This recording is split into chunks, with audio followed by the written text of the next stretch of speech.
I'd like to begin by acknowledging that we are here today on traditional Mi'kmaq territory. We are also recognizing the histories, contributions, and legacies of the African Nova Scotian people who've been here for over 400 years. Since 2016, the McEachern Institute has held over 100 events with more than 8,000 attendees. Over the last years, we've held panels about topics such as climate change, racial justice, and next week we'll be hosting an event about tourism after the pandemic, which happens to be World Tourism Day next Tuesday. So please join us for that. Information is on our website. For our theme, Healthcare Reconsidered, we are partnering with the Catalyzing Systems Change Initiative at the Faculty of Medicine, which works to see equitable health outcomes for diverse populations with underrepresented voices in health systems. By Healthcare Reconsidered, we mean that we are looking at what lessons can be learned from the pandemic, what weaknesses in our healthcare system have been exposed, what can we do to make things better for all. As part of this theme, we've launched a new course for graduate students called Managing Risk, Lessons Learned from the Pandemic, being taught by myself and Daryl Dexter. We have 2 panels scheduled for the fall semester under the theme of Healthcare Reconsidered. This one and another one on October 19th about ethics in healthcare during crises. There are 2 more scheduled for the winter. This is all leading up to a conference about complexity in health systems scheduled for next year. We're starting the conversation with discussions about values and ethics before we get into the complexity in management. So in other words, part of the reason why we've picked the themes that we've picked for this fall is to explore questions of values and ethics, which we think are probably important to explore before we get to questions of managing complexity. We want to start reconsidering first things first, essentially. Why don't we start with values and ethics before we start thinking about how do we manage complexity? So it's an important starting point for us are the discussions we're having this term. Tonight, our speakers will be talking about what we can learn from the pandemic when it comes to building on equitable healthcare systems in Canada. The title of our discussion is All for One or One for All. Can universal healthcare meet the needs of a diverse population? Great lineup of speakers here today. I'm pleased to introduce our chair, Dr. Barb Hamilton-Hinch. Dr. Hamilton-Hinch is from a historical African Nova Scotian community of Beachville and Cherrybrook. She's the Associate Vice President of Equity and Inclusion at Dalhousie and Assistant Professor in the School of Health and Human Performance, teaching in the Recreation and Leisure Studies Division as well as the Health Promotion Division. She has a PhD from Dalhousie University. Her work examines the impact of structural, systemic, and institutional racism on diverse populations, particularly people of African descent. Please join me in welcoming Dr. Hamilton-Hinch.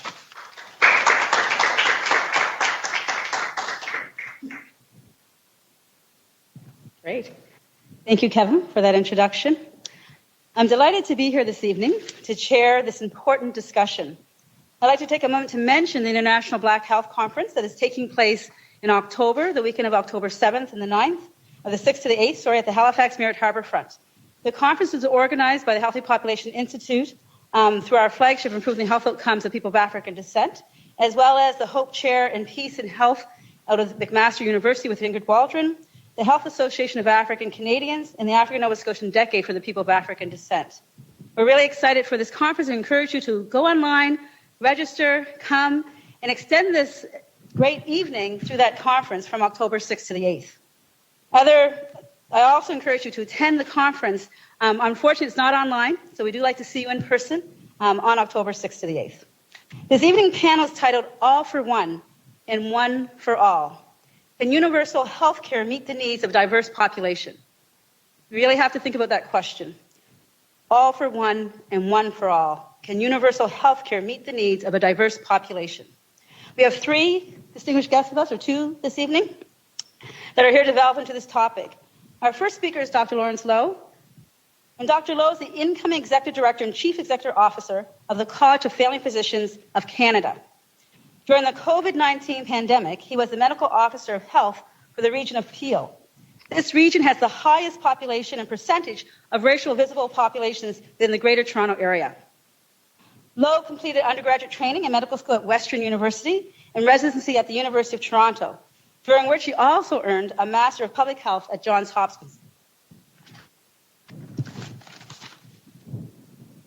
All for one and one for all, can universal healthcare meet the needs of a diverse population?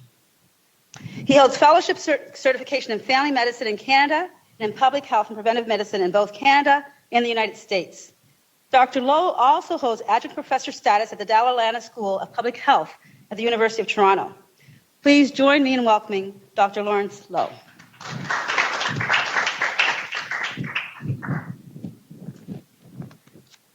Thank you, Dr. Hinch, Hamilton, for that introduction, and it's a great pleasure to be here with my fellow panelists this evening and with all of you to talk a bit about health equity in healthcare and how we can continue to meet the needs of a diverse population. I think I'll start first by sharing just a little bit of the view and perspective that I bring to this topic. So I am trained as a public health and preventive medicine physician, which means that necessarily I see the world through a broader population lens than perhaps a traditional clinician might see that world. I think it's in looking at the question that's before us this evening, I would actually open by arguing that it's not just that universal health care can meet the needs of a diverse population. I think it must, and especially as our day-to-day population continues to evolve and grow in diversity.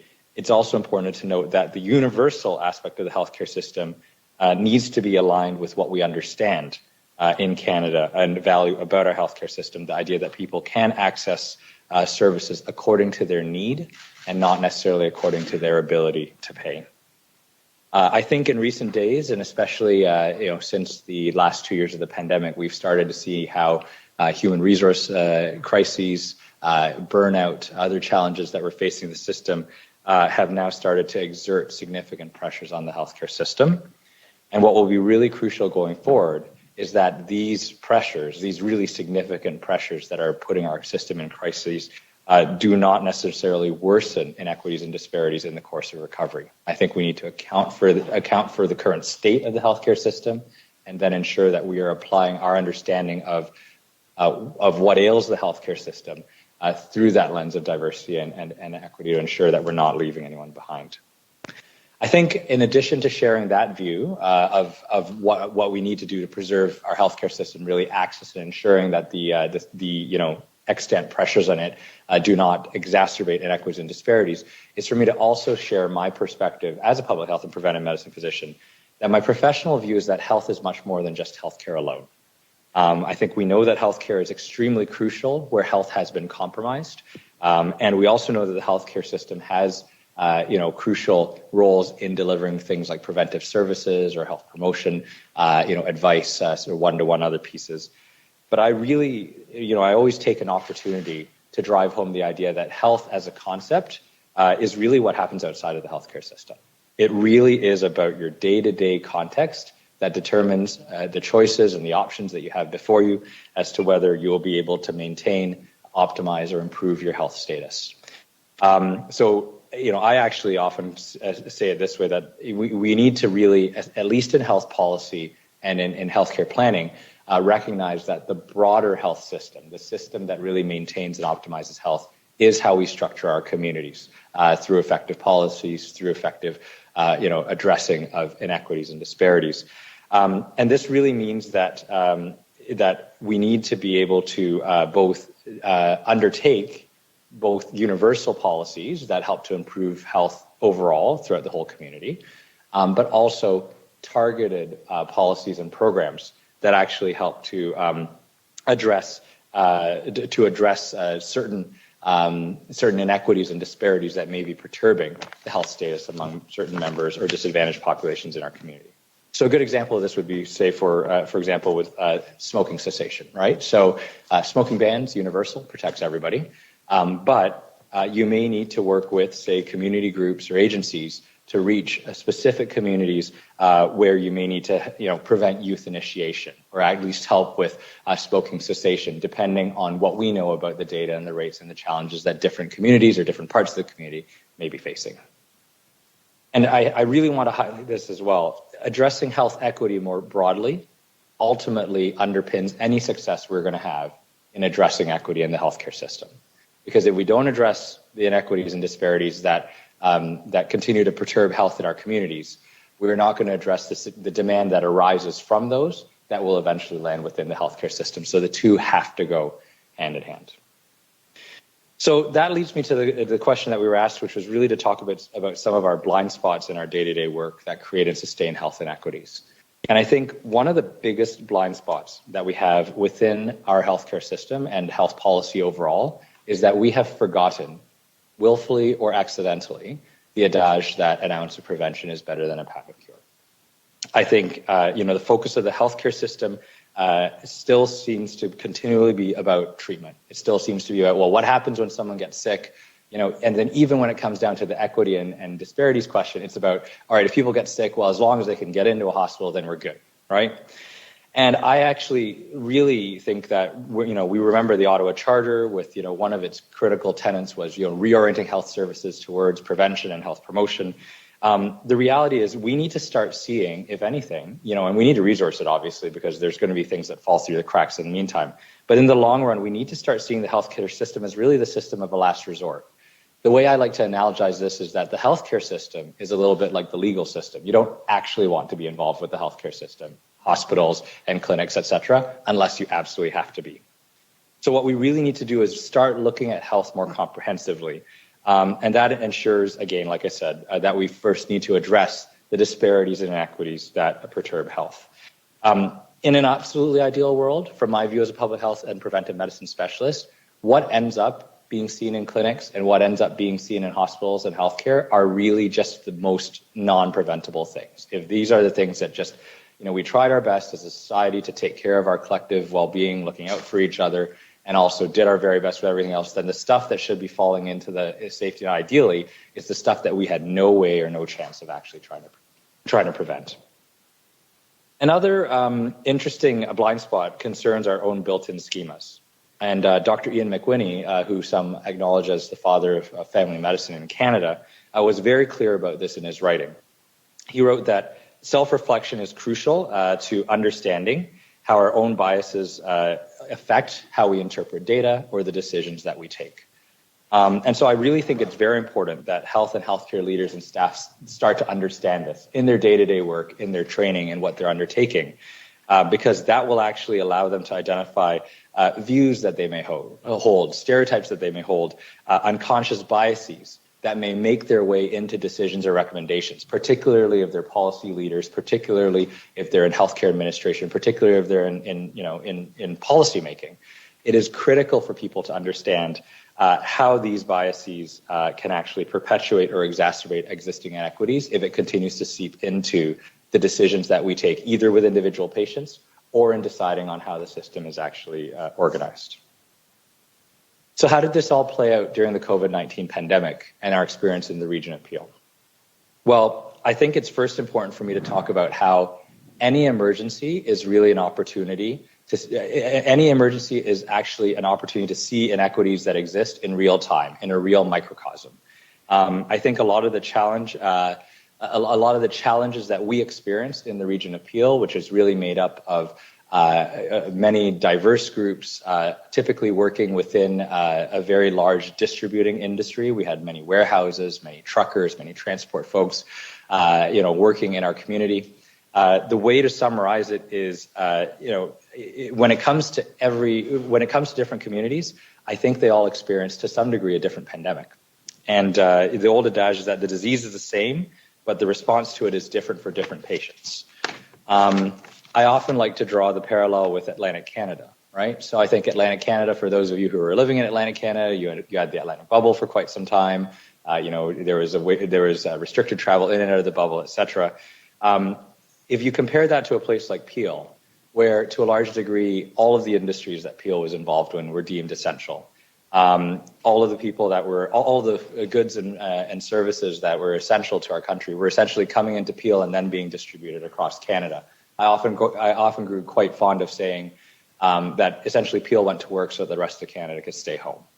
And so what you actually saw was just this constant seeding and introduction of COVID-19 into the community of Peel. That was COVID's portal once we had shut everything down in the first wave. But once we came into the subsequent waves after that, places like Peel and Fraser in the West Coast and in Calgary, where you had these large distributing hubs, that was where COVID started to come in through basically the porous border that was still open, and then spread within those communities that were essentially at work in person, where open still remained vulnerable to a large extent.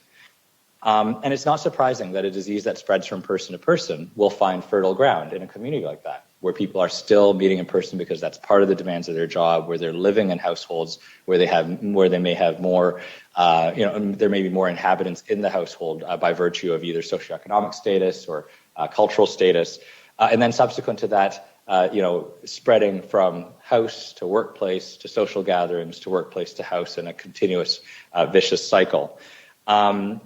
And so I think it's very important to really highlight that those disparities, the inequities that existed there during COVID, really drove home the fact that every other health issue that we had been working on in the region of Peel still affected the same people. And you saw it, especially in our new Canadians and our individuals who were racialized and our people who worked in manual labor jobs.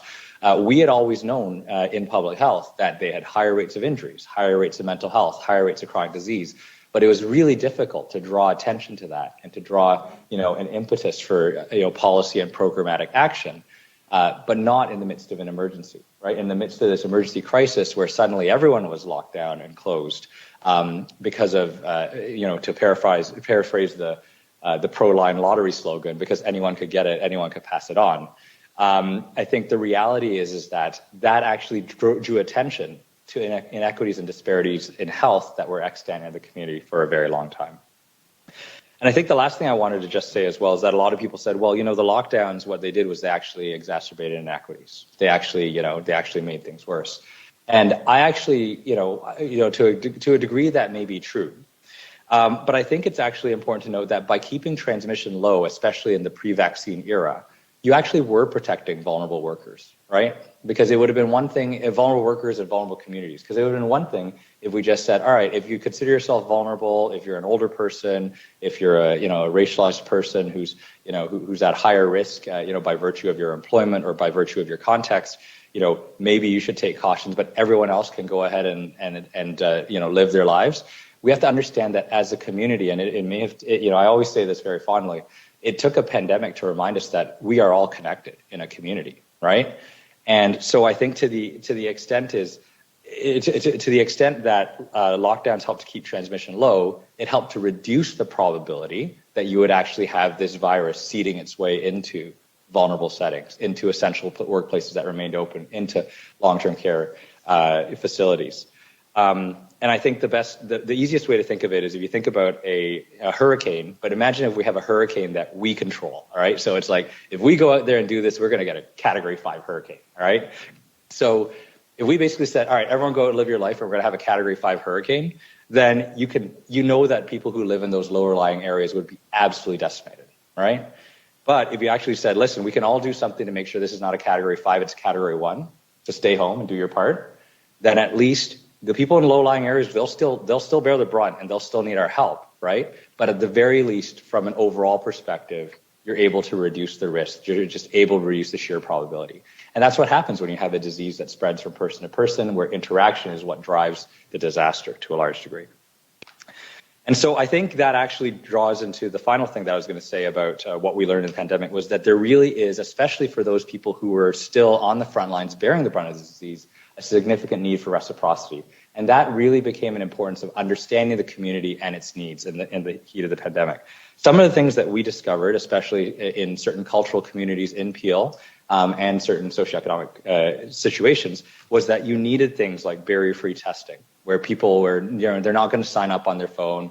They're not going to go between the hours of 9 and 5. It needed to be, off hours, and it needed to be walking in, and it needed to be, culturally congruent in the way it was delivered. And this may sound logical now, but you'd be surprised. It wasn't necessarily something that actually took seriously. You needed targeting vaccination efforts. You needed greater social assistance, things like isolation housing for people who couldn't isolate because they had a lot of other inhabitants in their home, etc. And basically, the thing that I drew from that as the pandemic lesson is that this is the kind of stuff that you probably need on a regular basis, right? But, for some reason, it's not necessarily part of the conversation, or it's not something that we identify as being health thriving or health deriving or health driving in the longer run. So to conclude, like I said, it took a pandemic to remind us all that we're all connected. And again, because we were all connected, the locking down as a community really reminded us that the reality is that spread from person to person meant that we're only as strong as the most vulnerable among us. Our communities are only as strong as the most vulnerable among us.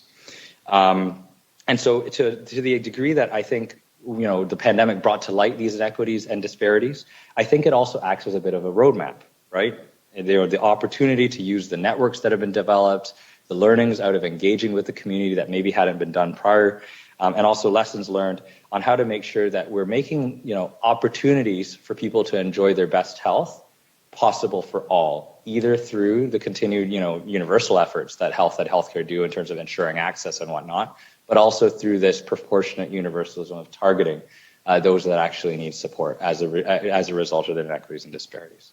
So I think that's how we would continue to address equity in healthcare, and of course, keeping in mind my firm view that I started out with, that health really is starting out in the community, and really try to address it at that point. Thanks so much.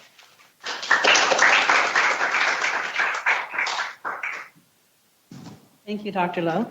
And as we were getting ready for tonight, we talked about getting nervous. And I guess obviously the first round was my nerves, because we have 3. And so we were sitting there talking about it's good to be nervous. And so I was like, oh, they have 3 down here, but I think there's only 2. But our third guest is joining us from online. And we're really looking forward to her. So thank you again, Dr. Loh. So our next speaker is Dr. Claire Betker. And Claire Betker began her career in southwestern Manitoba at a rural single nurse public health office. Claire has worked in public health, home care, and primary health care at local, regional, provincial, and national levels. Claire is currently the scientific director of the National Collaborating Centre for Determinants of Health, hosted by St. Francis University in Antigonish, Nova Scotia. Claire has a Bachelor of Nursing from the University of Manitoba, a Master's of Nursing from the University of Calgary, and a PhD in Nursing from the University of Saskatchewan.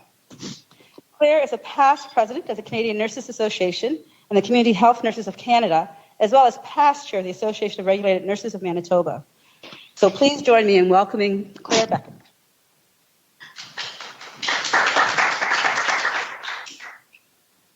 Thank you, Barb. I'd like to begin by acknowledging that I have the privilege of living and working on the original lands of the Anishinaabe, the Cree, the Ojibwe, the Dakota, and the Dene people, and on the homeland of the Métis Nation. That is Treaty 1 territory, also known as Winnipeg, Manitoba. So as Barb said, I have the privilege of being the scientific director for the National Collaborating Centre for Determinants of Health, and we are one of 6 centres that were established in 2005 across Canada, post-SARS. We're all funded through the Public Health Agency of Canada and have funding until 2028. And we call ourselves the National Collaborating Centres for Public Health. That's what the program is called. And we work together to promote the use of scientific research and other knowledges to strengthen public health practices, programs, and policies in Canada. The National Collaborating Centre for Determinants of Health, as Barb said, is hosted by St. FX University in Antigonish, Nova Scotia.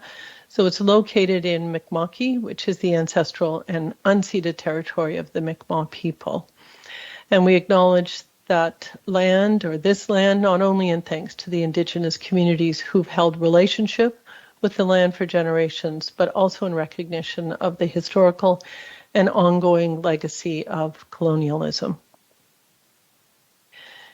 So the National Collaborating Centres for Public Health, and like Lawrence, maybe that's just a public healther thing to do, but I always need to sort of situate myself before making sort of the comments and answer to the question. So I'm just going to tell you a tiny bit about the program and a tiny bit about our center, and then make some remarks in response to that question. Can universal health care meet the needs of all? So the National Collaborating Centre for Public Health, so all 6 centres located across the country, we have 3 pillars that guide our work. First is to provide essentially the public health system, but really the health system writ large, with an array of evidence-informed resources and knowledge translation services. And we've been in place for 15 years doing that. But we also work to foster networks across sectors, across jurisdictions, and across organizations and systems within Canada, and also to identify knowledge gaps. And there are a lot of knowledge gaps. While there's an enormous amount of evidence, there's still some very critical knowledge gaps that exist. We each hosted by an academic institution or government, and we each have a focus on a specific public health priority. Ours at the National Collaborating Centre for Determinants of Health is to look to enable action on the structural and social determinants of health to improve population health and to shrink that health equity gap across society that Lawrence was speaking about. So in other words, really to facilitate or to support putting knowledge into action to advance fair opportunities for health for all. And really, our work, as I said, is in the area of knowledge translation. So we use a vast and wide variety of methods and tools of knowledge translation. Now, our primary audience are organizations and individuals in the public health sector. But as we know, the public health sector across our country is part of the health system, a funded part of the health system, not necessarily part of the insured services. So each province, each territory, each regional health authority, each organization makes a decision about what type of resource or how much focus and attention they would like to put on the public health sector. And it's certainly different across the country. And prior to the pandemic, prior to COVID-19 pandemic, public health would say they were generally undervalued, under-resourced, and for the most part eroded over the past number of decades. Certainly they've been in the spotlight with COVID. I think a fair or rough estimate would be about 2 to 4% of the resources of the health system would be in public health. And generally, public health is comprised of nurses, of public health inspectors, public health physicians, Dr. Loh being one of those, dietitians, health promoters, outreach workers, and others. And at one point, there was an estimate that there were 24 categories of workers within the public health system in our country. And at one point, we tried to estimate the number and came up with 40,000 across Canada. And I just want to put that in perspective. I was the president, as Barb said, of the Canadian Nurses Association, and we estimated that there are 436,000 regulated nurses across the country. So when you think about the public health system numbering, and that's a rough estimate, about 40,000, it's not a large part of our health system. And so I think when Lawrence said, can universal health care meet the needs of all? And he said it must meet the needs. We're not really asking the question, is it meeting the needs at this point in time? So our secondary audience are decision makers and influencers who are outside of the public health sector. So that would include the health system. It would include community agencies, non-governmental organizations, coalitions, academics, government departments and related sectors. So education, justice, finance, Indigenous services, whatever the departments are called within our systems. But one of the groups that we're finding are our best and probably most valuable partners are those that we might call community organizers. And they come from the public, they come from community organizations, they come from public health, they come from the health system, but they are bringing, I think, to us a real innovative and vision. And they are, in some ways, the disruptors, those that are going to move us into that next place that we need to be. So our strategic priorities within the Collaborating Centre that I'm the scientific director for, National Collaborating Centre for Determinants of Health, is to support public health to address the structural determinants of health inequities, to promote public health evidence-informed action or services that act on the everyday conditions of daily life, those that influence health, but those that also influence equity and inequities. to support a culture of equity in the health system writ large, but also across public health organizations, and to contribute to emerging knowledge translation methods and tools. And we do that by producing multiple types of products. And as I was listening to the introductory comments, we have a series that we call Let's Talk, our Let's Talk series. And there's one there on ethics. And one of your speakers, Dr. Maxwell Smith, actually helped us to write that. And there's one there on values. And it's actually very current and well written. And one of the values is reciprocity with many, but very much including the community. So some definitions, just to sort of set the stage. So health equity, what is it? What are we talking about when we use those words, health equity? And it's a joining or a concept that brings us together that I find we can get around, but we don't always have a common understanding of what it is.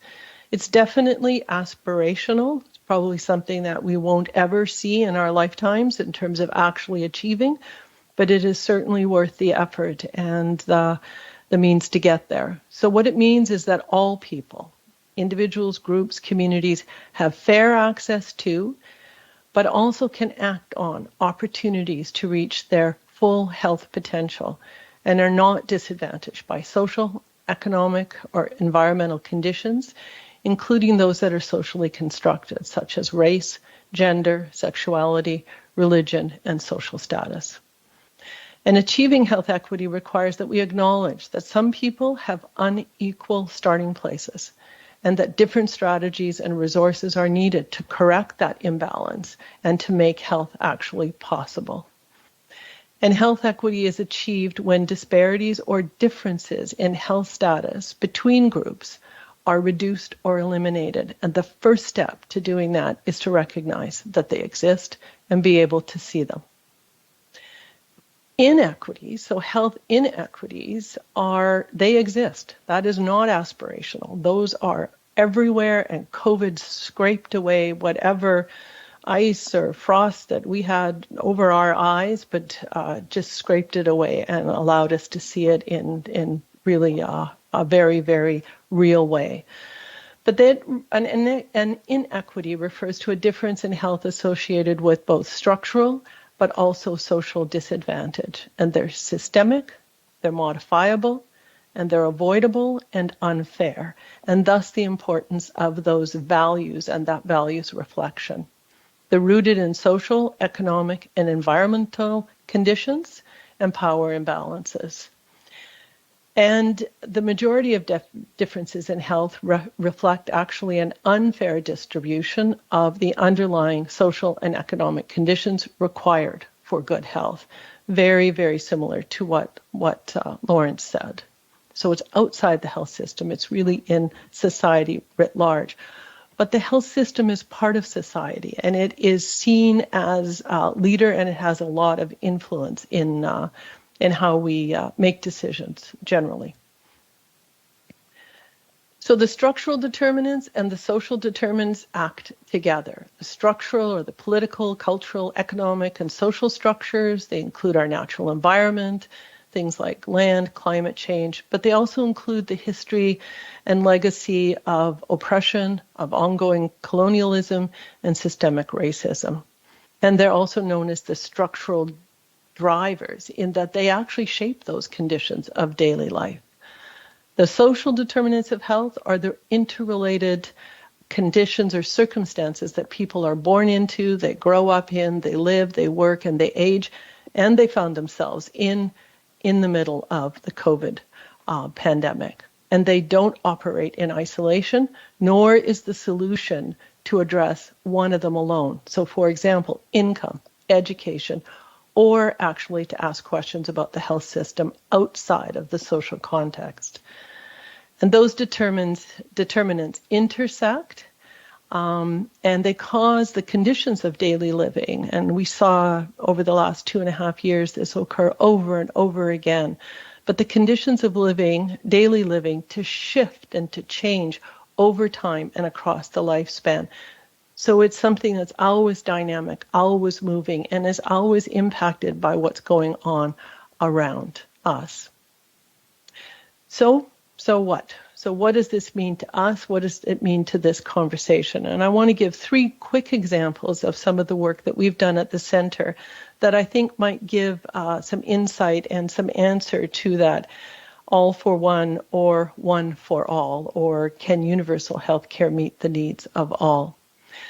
So the first is we have done 3 environmental scans. We're embarking on our 4th one, but in 2018 we did one, and we looked at the health system, and there were 5 sort of very strong considerations in building a culture of equity into our health system or systems that exist across the country. And so those 5 are, first, that health equity is a core value of the health system. It's stated clearly and upfront that there is work at clarifying what that concept of health equity means in the day-to-day, from point of care all the way to boardroom or to funder. Then an equity lens is used in evidence-based decision-making, and that can be as simple or as complex as adding some equity consideration to existing metrics, to existing indicators of success or of preferred outcomes. That you engage the community, and you engage the community in a real and meaningful way, and really only they can tell you that that has occurred, that it's safe, that it's meaningful, and that they feel engaged in decisions. That leaders advocate for health equity across the health system, and public health has some experience and some history in health equity and could be tapped to help the health system at large adopt a culture of equity.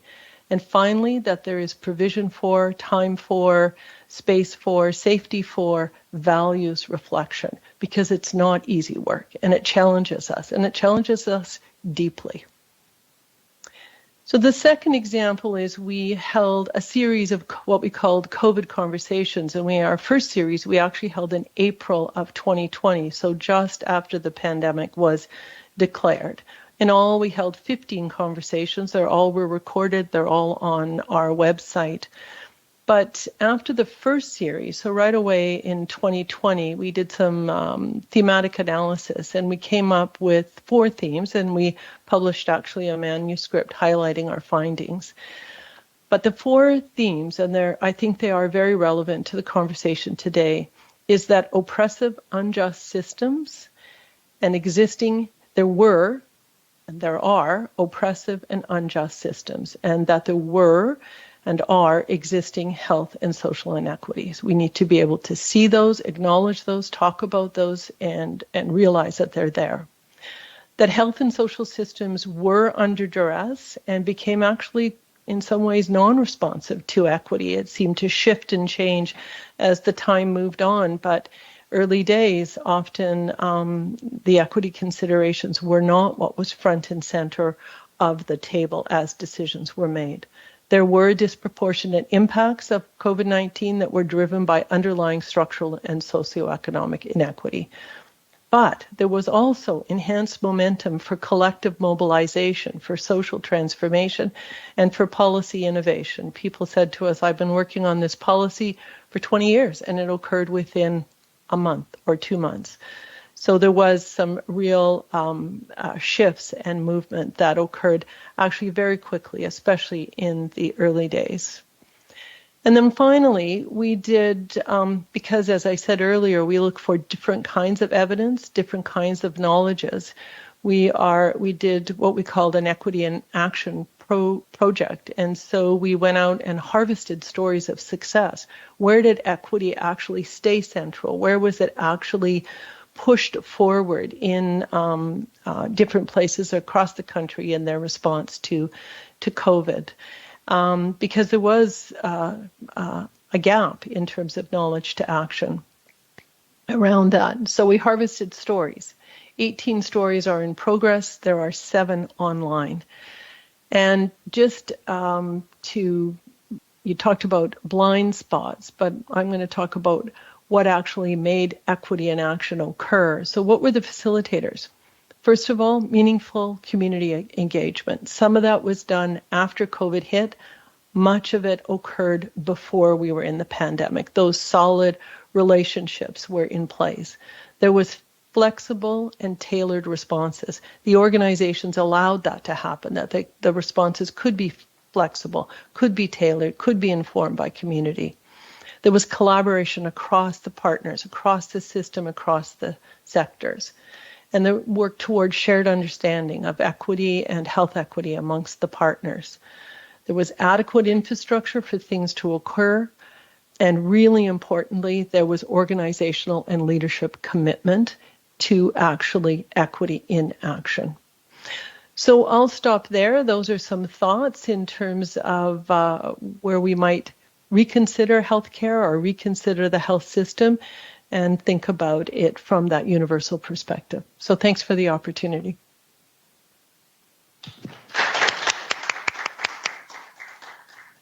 Thank you, Dr. Betker. I'm really looking forward to the discussions. I hope you're all getting some questions down and getting ready to engage in some great conversation. So our final speaker is Sharon Davis-Murdoch. Sharon is a social justice champion who was named to the Order of Canada in 2021 for a dedication to improving the health, equity, and inclusion of racialized communities in Nova Scotia. Having retired from the Nova Scotia Public Service, Sharon's political science background and public policy experience informs her work in community. Among her public policy accomplishments was the development of the first provincial guidelines for cultural competent primary health care in Canada. It is still quite used today. Sharon works at the community level and is a founding member and the co-president of the Health Association of African Canadians and serves on the COVID-19 response and impact team. In addition to that role, she now serves as co-manager to the Association of Black Social Workers. Sharon is also an advisor to the Halifax Immigrant Partnership, secretary of the Dartmouth General Hospital Foundation Board, and the Health Service Working Group Chair of the African Nova Scotian People of African Descent Coalition. Please join me in welcoming Sharon Davis-Murdoch.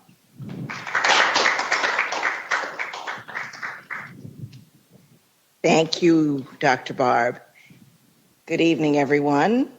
Thank you to the McEachern Institute for this kind invitation, and it's good to be among colleagues, some who I haven't seen in quite a while. I'm so pleased to see you here, and to be part of this panel and participants online as well. It's great to have listened to my colleagues here because it's good to know we're on the same page. We may come at it differently, but we're on the same page, and I like that. I think this topic and conversation is particularly timely. I'm aware, as we all are, that the world is changing. With the passing of Queen Elizabeth II, I told you I'd get it in there. Economic pressures keenly felt across the globe, and the impact of global warming and war, including growing needs of refugees and migrants, not to mention threats to democracy. We are in a place now of questioning what we thought we knew, or at least accepted as the way it is. As an international student to Canada in the late 70s, and yes, I am aging myself, and then becoming a Canadian citizen, I can tell you that the Canada Health Act and Canada's universal health care were indeed part of the just society that so attracted me to migrate here. I believed in the promise of protection, promotion and restoration of physical and mental health, and wanted reasonable access to services without financial and other barriers. What I didn't understand then was that other barriers were yet to be unpacked. And I have learned much about those other barriers since. My years as a policy researcher, analyst, and advisor, and my lived reality as a Black woman in Canada have certainly pushed my rose-colored glasses firmly down my nose. Not off, but just moved. First, and at the basis of all of this, is a blind spot, which is the recurring insistence that a one-size-fits-all equality is what we really need in Canada. Despite evidence to the contrary, and the language of equity, that is, fairness and justice, we seem not to resist the modus operandi of everyone getting the same service the same way in response to everything, including the COVID-19 pandemic. Of course, another blind spot is the extreme hesitancy in Canada about naming and responding to systemic racism. Socially constructed, yes, Claire, but real? Absolutely. As a huge upstream factor in the inequities that we live with. Over decades, I have heard that racism is a US problem. Canada is different, and that such discussion suggests that everyone is a racist. Well, the fact is that the lack of Canadian policy prioritization around anti-Black racism is a huge obstacle for health services. You cannot change what you won't recognize, right? Anti-Black racism and systemic racism, denial, makes racialized people of all backgrounds pay every day in a health system that does not address the other barriers in the Canada Health Act. Now, please understand that I recognize and include the intersections of identity in this. Racialized people are often those who live in poverty, are queer and trans folks, are among linguistic minorities, and live with disabilities. And indeed, white people are among the marginalized in Canada and suffer from layers of marginalization arising from the impact of those structural and social determinants of health that Claire and Dr. Loh spoke about. That's no question, no question. But a major blind spot that you ask that we identify is the question before the panel. And my response in terms of that second blind spot is the peculiarly Canadian response to issues of race. The COVID pandemic has shone a glaring light on this. My colleagues and I, leading the Association of Black Social Workers and the Health Association of African Canadians, the acronym is HAWK, we led the COVID initiative, and we've been on the front line of this for 3 years now. In Nova Scotia, it took our unfunded determination to get information to Black people to address online misinformation targeting us, that we wouldn't get COVID, that the melanin in our skin would protect us, when in fact we were sitting ducks for COVID. And so it took us reaching out to our communities across this province and holding a town hall to address that misinformation, to get messages to our people about COVID when they were coming from nowhere else. We held a culturally specific town hall before the COVID state of emergency was even announced in this province.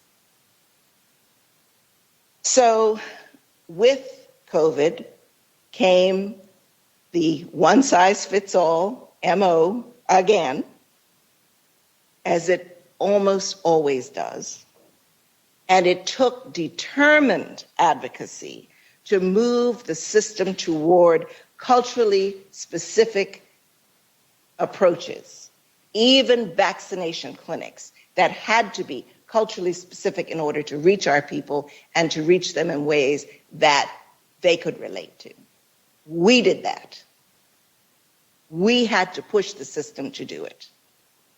So we know, and we knew and we know that the history and reality of African Nova Scotian and Black people living in this province meant that they were, and I'm going to repeat what has been said, disproportionately affected by the structural and social determinants of health, disproportionately affected by chronic disease and chronic diseases, underscreened for those diseases, and the sad fact that despite decades of our advocacy, there was not health data with race, ethnicity, and language identifiers to provide the evidence that the system repeatedly claims it needs to make decisions.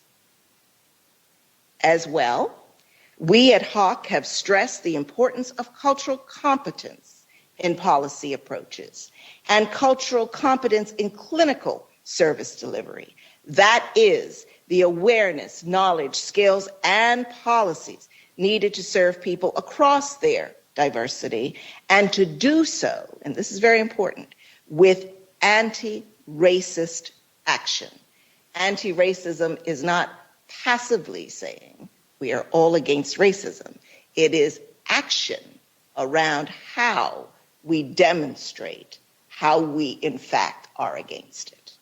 What do we do in action? So, where does that leave us with respect to the Canada Health Act?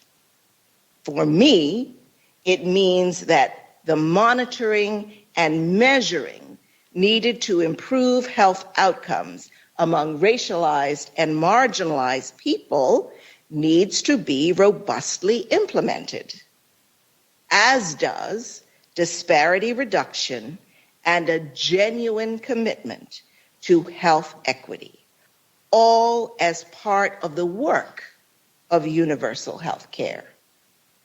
It does not mean abandoning the Canada Health Act and privatizing healthcare services.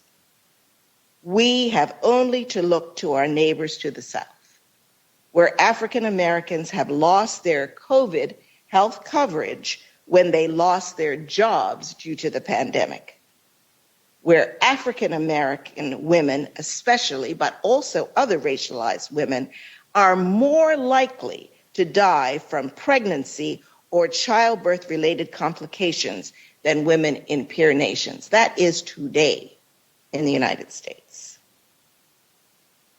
To my knowledge, and I have some, access to any health services by racialized and marginalized people is not improved by private health care, quite the opposite. So at the end of the day, the Canada Health Act is not a panacea, but it is a damn good foundation on which to build health equity. Thank you.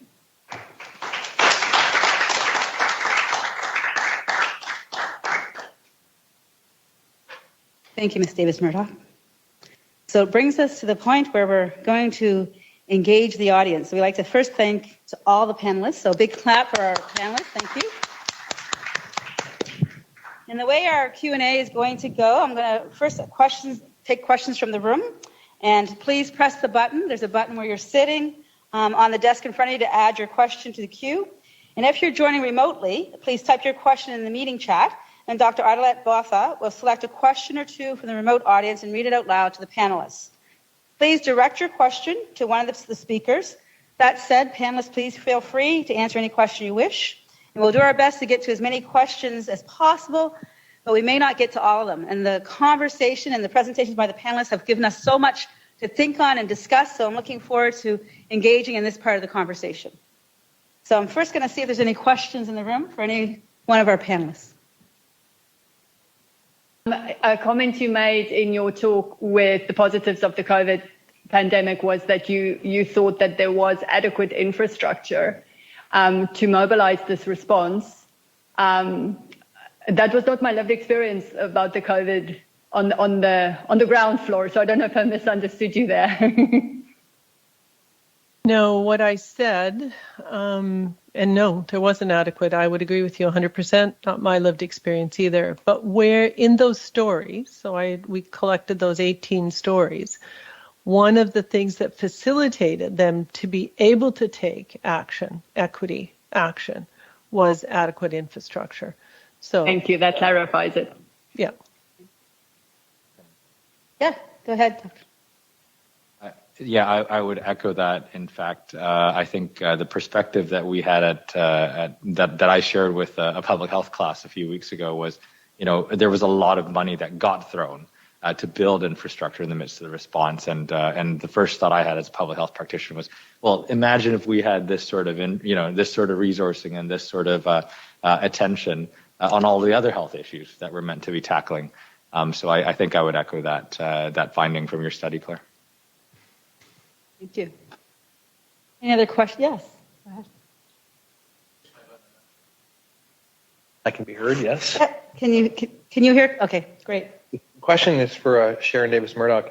I'm wondering about what does governance look like in a better integrated model where it's more accommodating or recognizing of marginalized communities, racialized communities to have more successful outcomes? What does the governance piece look like? So if that relates to the structure of the system, if that's connected to it, what we certainly would need is more representation of marginalized and racialized people in positions of decision making. We would need to have a response to policy issues that moves away from that one size fits all, that says whatever issue we're dealing with underscreening, for example. In fact, we did respond to the issue of underscreening with a kind of response that might be informing in this answer. The Health Association of African Canadians worked with the Nova Scotia Health Authority, the governors of the system, to set up an event to encourage screening for chronic disease when we also launched the primary healthcare model called the Nova Scotia Sisterhood, which is the primary healthcare equivalent of the Nova Scotia Brotherhood initiative that I actually, and my colleagues from government will remember this, initiated some many years ago. And that is a primary healthcare clinic that focuses on the health needs of Black men. Mm-hmm. It started out in one area of the province. We have advocated that it become across the province. So in that way, we have worked with governors. We have demonstrated and identified a need that is different or that has disproportionately affected us. We have advised on the building of Black health infrastructure to reduce inequities and to hopefully reduce disparities, but address inequities. You have to address inequities in order to reduce disparities. So in that way, we have, I think, modeled a way going forward. We did it with COVID, where we had culturally specific clinics, and we can do it with any number of issues. Whether it is the underrepresentation, and Dr. Barb knows because we work on this together, the underrepresentation of racialized people in the schools of health professions, whether it is in how they are trained, whether it is in how they are equipped to deal in a culturally competent manner with clinical issues, even really how to deal with communities' concerns, how to engage communities. All of this must be done in a way that can be proved to be effective. We know it is. We've done some of it, but what I'm saying is more needs to be done. And we just basically turn a switch in the minds of the governors and of the funders and of the decision makers to do it differently. That's what I would offer. Thank you, Sharon. Did you want to add anything to that? I think the experience we had at the Region Appeal was interesting because there were many different structures that governance structures that got developed throughout the pandemic response, which may serve as examples for future sort of governance models. The Region Appeal already had a diversity, equity, and anti-racism subcommittee of council, which oversees the entire oversees the operations and accountability from our elected representatives. But during the pandemic, they actually developed a specific table called the Community Response Table that brought together social service agencies, community organizations, et cetera, to focus on some of the specific things to really obtain that information around what different community members were seeing, what different community groups were addressing, and a lot of that information filtered in both to the emergency operations centers on the operational side, but also to the councillors on the diversity, equity, and anti-racism committee, so that they had that perspective from their mandate as well. And then we drew on the success of that in the course of the vaccination rollout, where in recognizing as well that the initial step of the vaccine rollout was to build the big mass centers, to get things going quickly, but knowing that you needed to also really run this second race that we used to call it, the longer race in terms of reaching those who are otherwise experiencing barriers, et cetera. And so in Peel, we actually developed a vaccine outreach committee, basically an overarching vaccine outreach committee that actually brought together specific groups. Like there was a Black African and Caribbean group, there's a South Asian task force, there was a Muslim task force, really to sort of reflect the community, and into that vaccine outreach group that informed the overall operations of that piece. So I think whether it's within the operations of government or of the system, or even something like a community response table, which sort of fed information into both of them, those are indispensable sort of structures that really support the oversight of this kind of work. And Claire, I know that you're online, so I want to make sure that you are welcome to engage in any of the questions. If I don't reach you, just say, hey, Barb, I also have something I want to share, so I don't want to miss you online. Yeah, hey, Barb. I do have something I want to say, and I think it's a very interesting question when you ask about governance. And, Lawrence began by making a very clear distinction between health and healthcare. And I think if we cast our gaze on health and thought about healthcare as the last resort, I think we would be able to see our way to a structure. And I'm just going to read you, and I pulled it up earlier this afternoon thinking, where does primary health care, not primary care, not public health, but those three words, primary health care.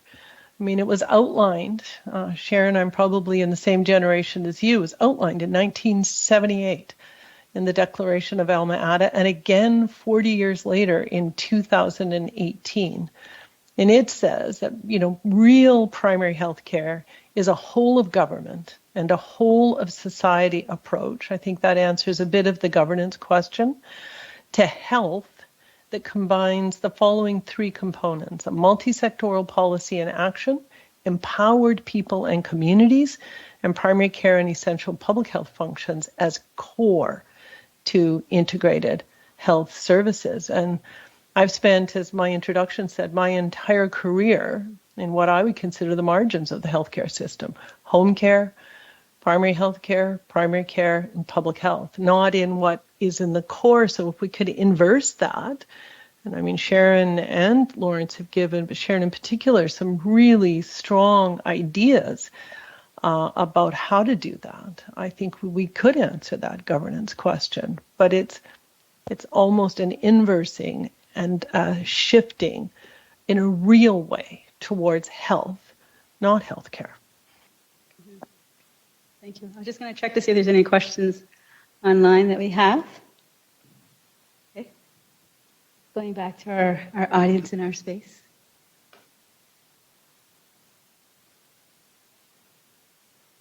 You know, I have a question, and I wouldn't mind hearing Lawrence and Sharon's answer to it. Why don't we do it? Why don't we do it? What stands in our way? Like, why we've been talking about, primary health care for 40 years. Like, what is it that stands in our way and that doesn't allow that shift to occur? What is it, do you think? I go.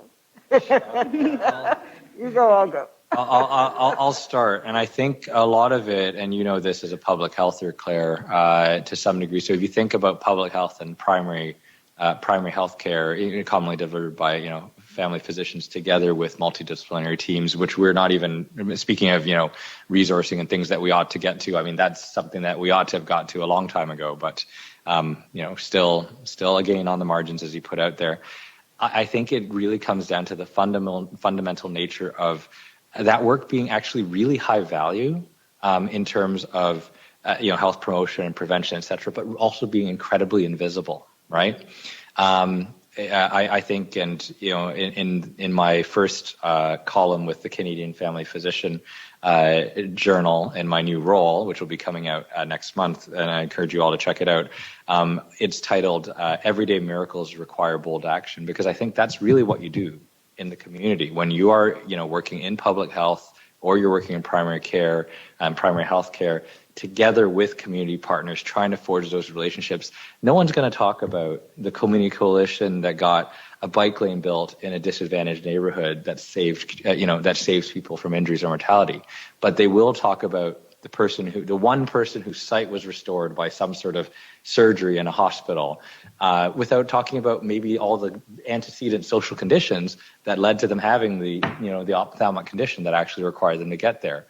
And so I think the trouble is that the everyday miracles, the stuff that's forestalled, the stuff that's being done day by day within the community often gets not necessarily the same attention as some of the really hefty price tag, but also very miraculous, life-saving, critical, last resort sort of things that we're much more familiar with in the hospital and healthcare sector. Want to say?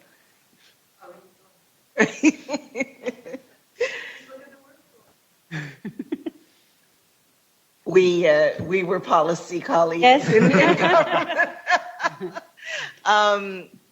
In a heartbeat,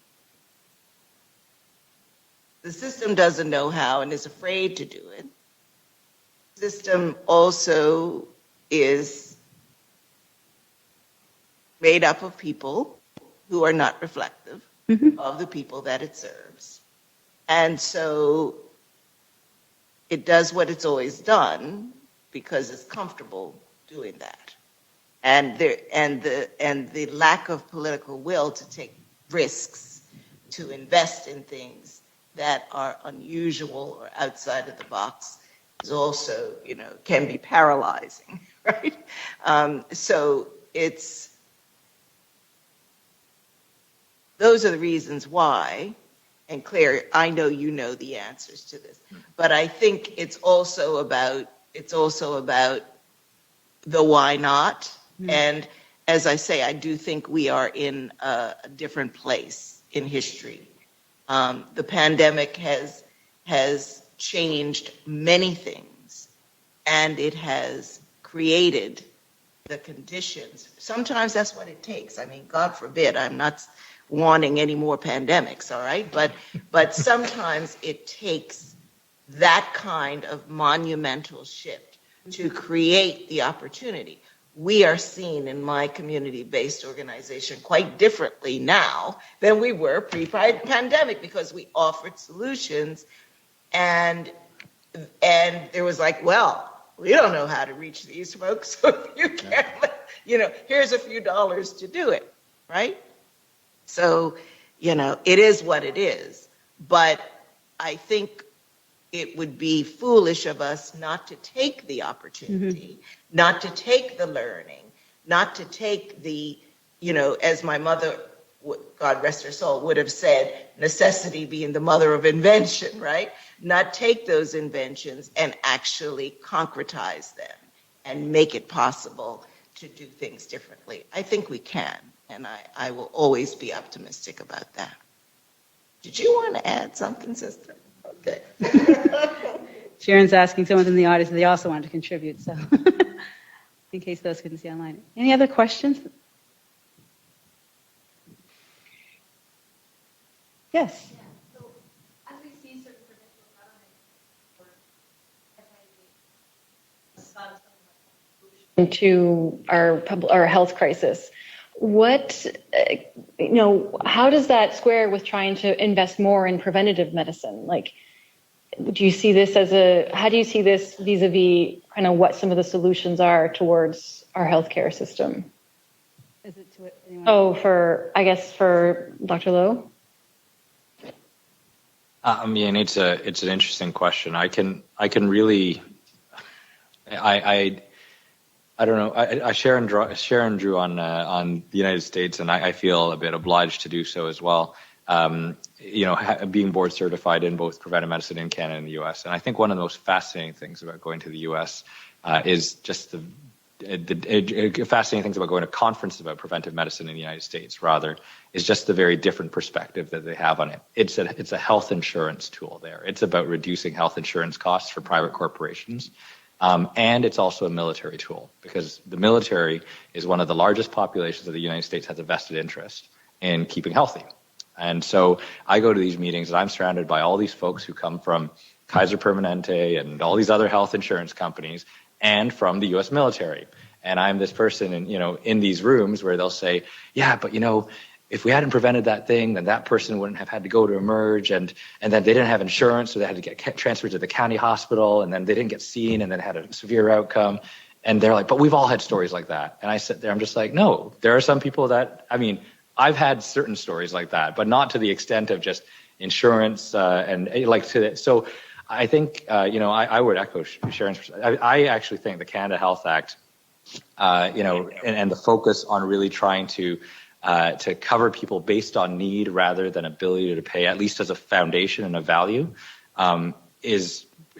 when a system's not working, you don't necessarily go to the values first to change them, right? You look at what else is not working in the system. And I think we know that we've under-resourced certain parts of the system. I think we know that there's certain parts of the system that don't know how the system should be changing or evolving in today's society. But I really think it behooves us to think about, if you start introducing more players, you start introducing even more sort of competitive perspectives in the market, that's also where preventive healthcare is going to go ultimately. And at least right now we're talking about some big players, the healthcare system, governments, public health, but I don't know, add another dozen insurance companies and see what happens. Anyone else want to add anything to that? Just go on. Did you have a question? Question from one of the online participants. Rhonda Atwell, this is to Dr. Clare. She mentions that it's a good question, and thank you for asking why it is we're not able to do this yet. As a co-committee member of the Future Search, Dismantling Systemic Racism in Public Health, can you please speak to some of the work of the committee in trying to address this very issue from an upstream approach? You okay, Claire? Yep. Get the mic off of there. Thanks, Rhonda, and hi. Thanks for that question.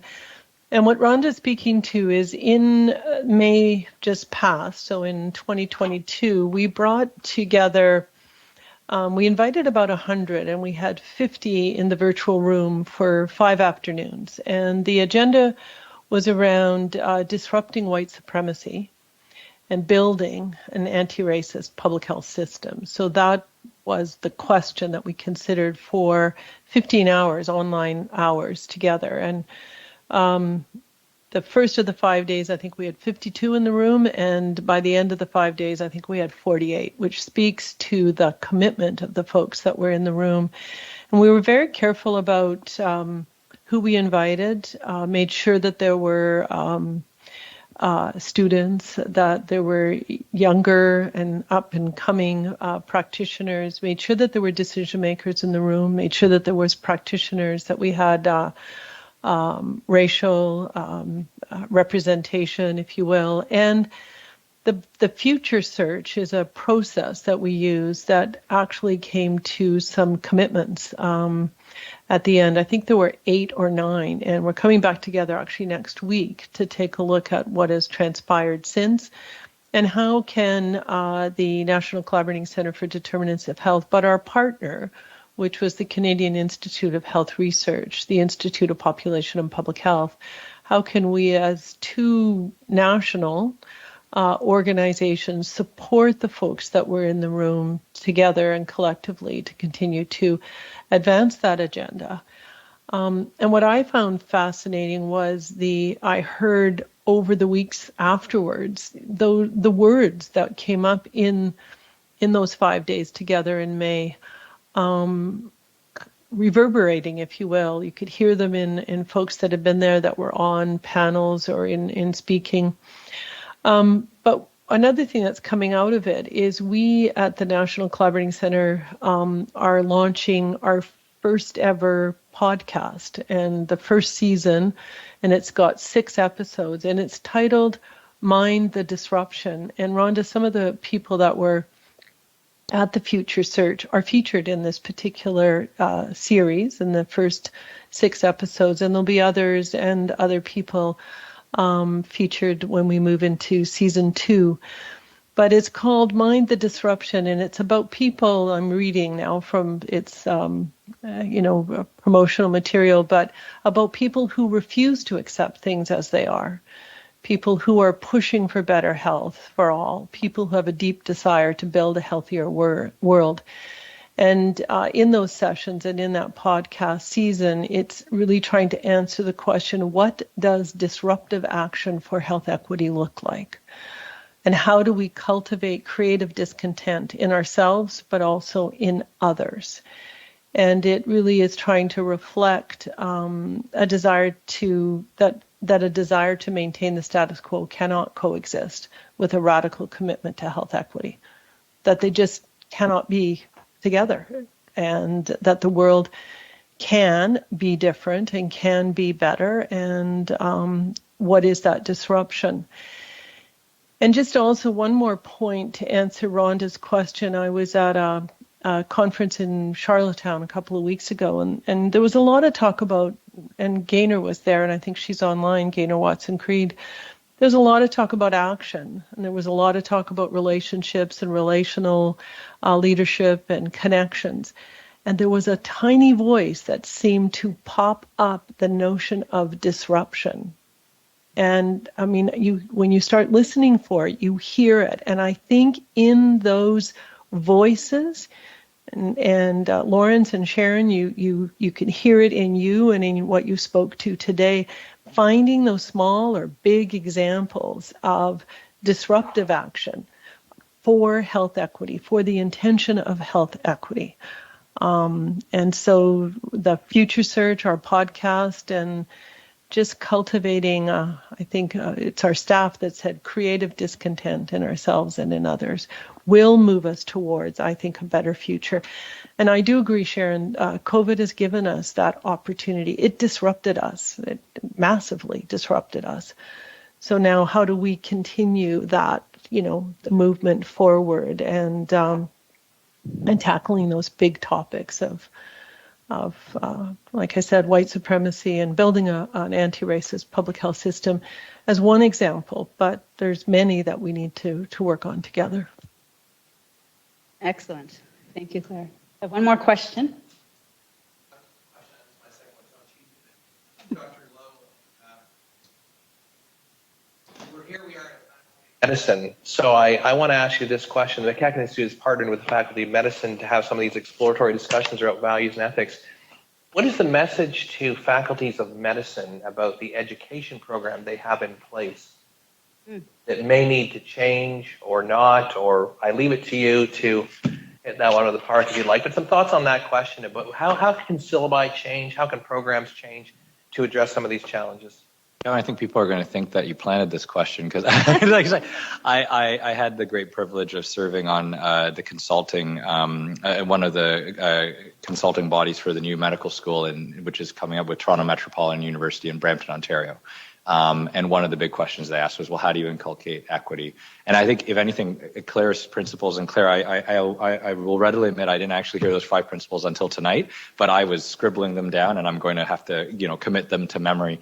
I think the way I presented it to this new proposed faculty of medicine in Brampton was it really is about embedding equity end to end in the entire process of the med school. So from the moment that you admit people, right, to what they're learning in undergrad med ed and postgrad med ed, to how you select and promote faculty, like you need to view everything with an equity lens, and you need to put in metrics to ensure that that you're meeting those targets. From every activity that the medical school engages in, whether it is clinical activities in pre-clerkship or whether it's, through clerkship rotations or even community outreach, that needs to be thought about. That needs to be done in consultation with the specific community in mind. And Brampton is a very diverse and interesting place. It's actually what makes, I'll fully say this, one of the things that I really loved and enjoyed about working in the region of Peel was because it was such a diverse and complex and interesting place. And now I get the chance to do that, at least with the College of Family Physicians of Canada, and understanding how beautiful and diverse our country is as well. But I really think for any organization, it doesn't have to be a faculty of medicine. It is about embedding in the cultural fabric of the organization, and then ensuring that all the activities in terms of how you measure it, what you're doing, how you're actually and consulting with the community, that all gets embedded into every part of the process. And in the case of faculty of medicine, from admission right until graduation and even beyond as they become faculty. Yeah, thank you. And I don't know, Sharon, I know we sit on plans together, and this is a conversation that we often have, so I don't know if you want to add anything to that.